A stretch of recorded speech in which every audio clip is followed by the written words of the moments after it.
Assalamualaikum warahmatullahi wabarakatuh. Perkenalkan, nama saya Bayu Muslim Saputra. Di video kali ini saya akan menjawab pertanyaan dari Ibu Eka SPD MPDE pada mata kuliah Ekonomi Pendidikan. Pertanyaan nomor 1 yaitu jelaskan yang melatar belakangi munculnya pemikiran ekonomi pendidikan. Pada masa Yunani kuno, pemikiran ekonomi masih menjadi bagian dari filsafat, yaitu filsafat moral. Kemudian yang melatar belakangi yaitu ekonomi dikaitkan dengan keadilan. Kemudian masa Yunani kuno sudah mengenal hedonisme dan adanya human kapitalis. Pertanyaan nomor 2 yaitu jelaskan mengapa pendidikan dikaitkan sebagai investasi jangka panjang. Ada 3 alasan mengapa pendidikan dikaitkan sebagai investasi jangka panjang. Yang pertama itu pendidikan adalah alat untuk mengembangkan ekonomi dan bukan sekadar pertumbuhan ekonomi saja. Pada praktis manajemen pendidikan modern, salah satu dari 5 fungsi pendidikan, fungsi teknis ekonomis baik pada tataran individual hingga tataran global. Teknis ekonomis merujuk pada kontribusi pendidikan untuk berkembangnya ekonomi. Misalnya, pendidikan dapat membantu siswa untuk mendapatkan pengetahuan dan keterampilan yang diperlukan untuk hidup dan berkompetensi dalam ekonomi yang komparatif.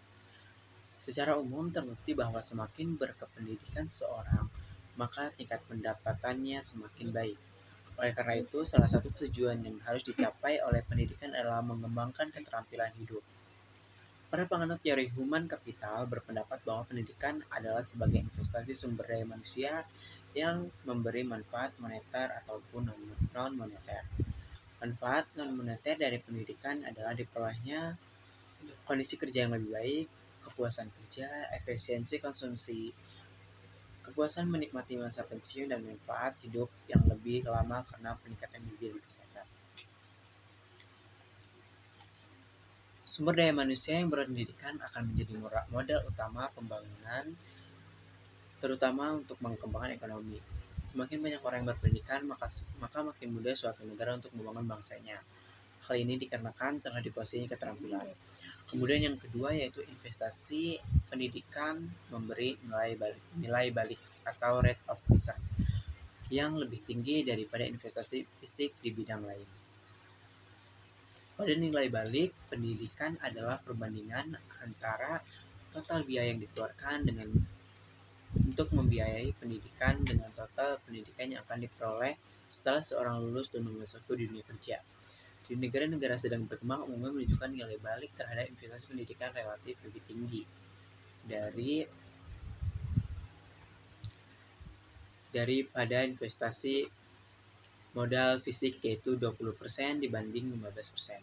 Sementara itu di negara-negara maju nilai balik investasi pendidikan lebih rendah dibanding investasi modal fisik, yaitu 9% dibanding 13%. Yang ketiga yaitu investasi dalam bidang pendidikan memiliki banyak fungsi.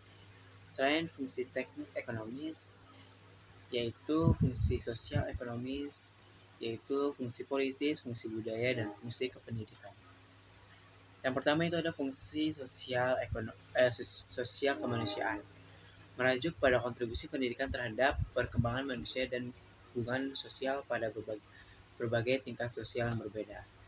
Misalnya, tingkat individual pendidikan membantu siswa untuk mengembangkan dirinya secara psikologi, sosial, fisik, membantu siswa meningkatkan potensialnya semaksimal mungkin.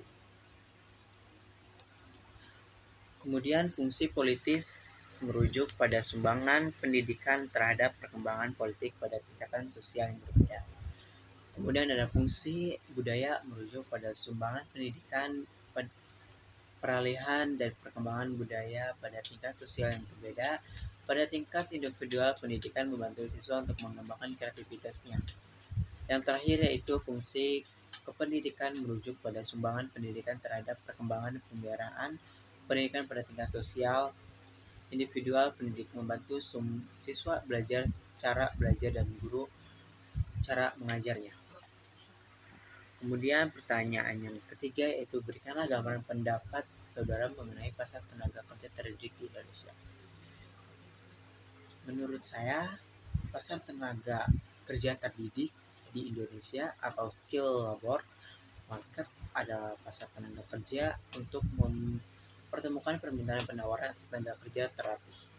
Biasanya tenaga kerja di pasar ini dicari oleh perusahaan yang membutuhkan karyawan keterampilan khususnya seperti pengacara, bidan, dokter, akuntan, dan lain-lain. Cukup sekian presentasi dari saya, kurang lebihnya mohon maaf. Wassalamualaikum warahmatullahi wabarakatuh.